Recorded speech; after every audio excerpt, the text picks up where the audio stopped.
After the assassination of John F. Kennedy, the 25th Amendment was ratified to better provide for a succession of a government in crisis. Article 4 deals specifically with what to do if the president's cabinet determines that he is unfit to serve in office. The language is vague. The only definition of fitness is unable to discharge the powers and duties of his office, which seems to imply some kind of health concern rather than any ethical or performance-related motive. This sense is strengthened by looking at Article 3, which describes how the president can temporarily turn the country over to the vice president. This has been done before when presidents have required surgery and therefore have been unable to discharge the duties of their office for a brief period. Nonetheless, there is no specific language that sets out any test for when a president can be considered unable to do his job. If the president simply disappeared or refused to report to work, that would qualify even if he was perfectly healthy. If he were compromised by a foreign power and engaged in a criminal conspiracy to shut down an investigation into foreign interference in his own presidential election, that might conceivably also apply. The idea of invoking the 25th Amendment was discussed by officials at the Department of Justice and the FBI in the aftermath of President Trump's decision to fire James Comey. At the same time, a decision was made to open a counterintelligence investigation into the president to determine if he was working on behalf of the Russians.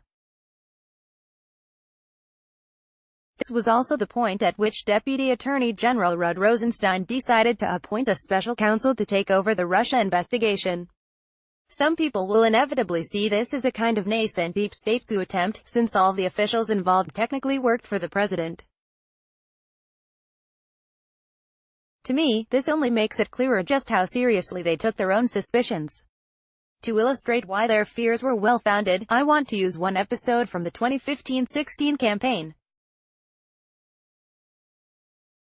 In December 2015, Donald Trump made one of his many appearances on MSNBC's Morning Joe program.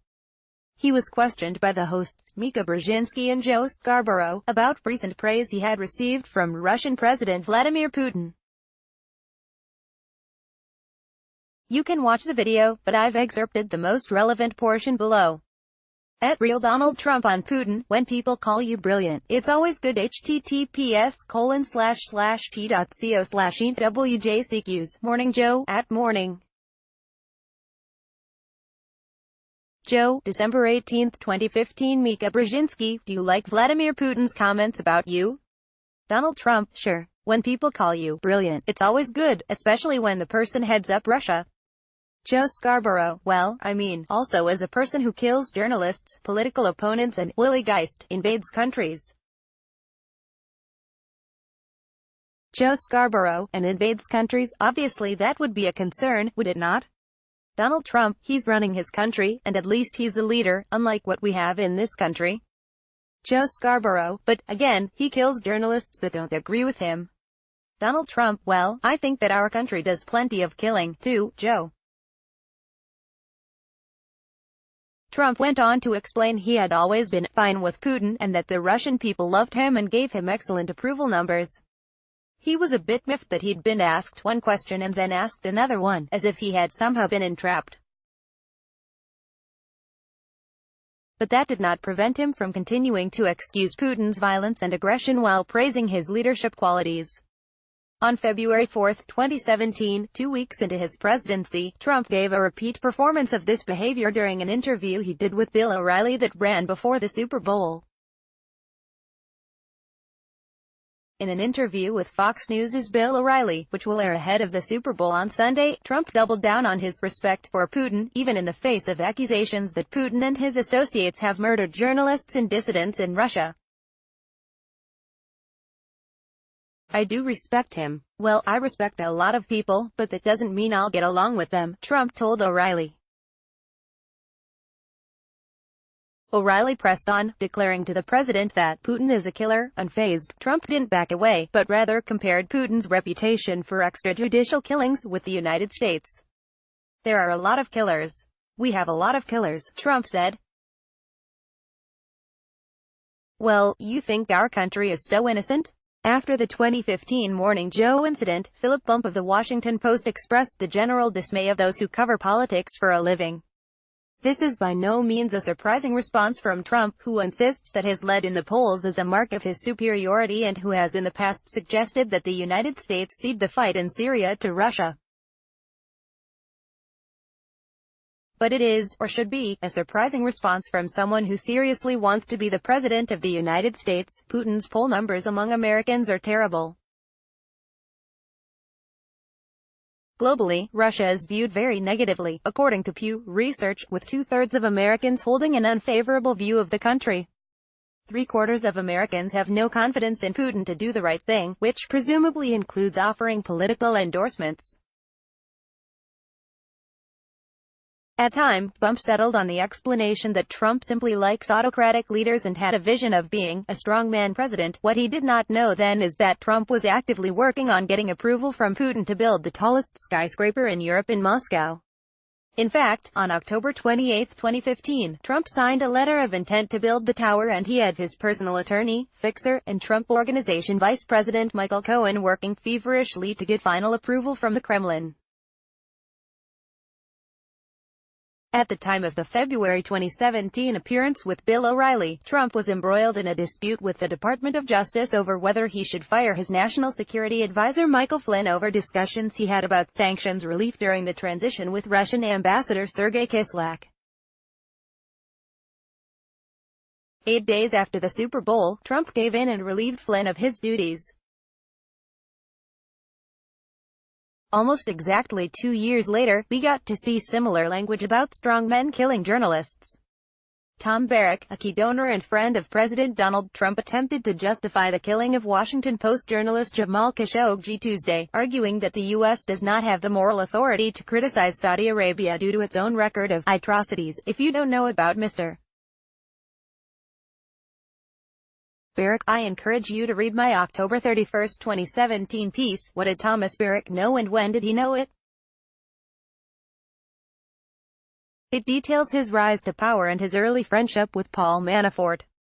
Here's a relevant citation I made in that article. Barrack became a lawyer, and his ability to speak Arabic led to an assignment in 1972 to go to Saudi Arabia to work on a gas deal.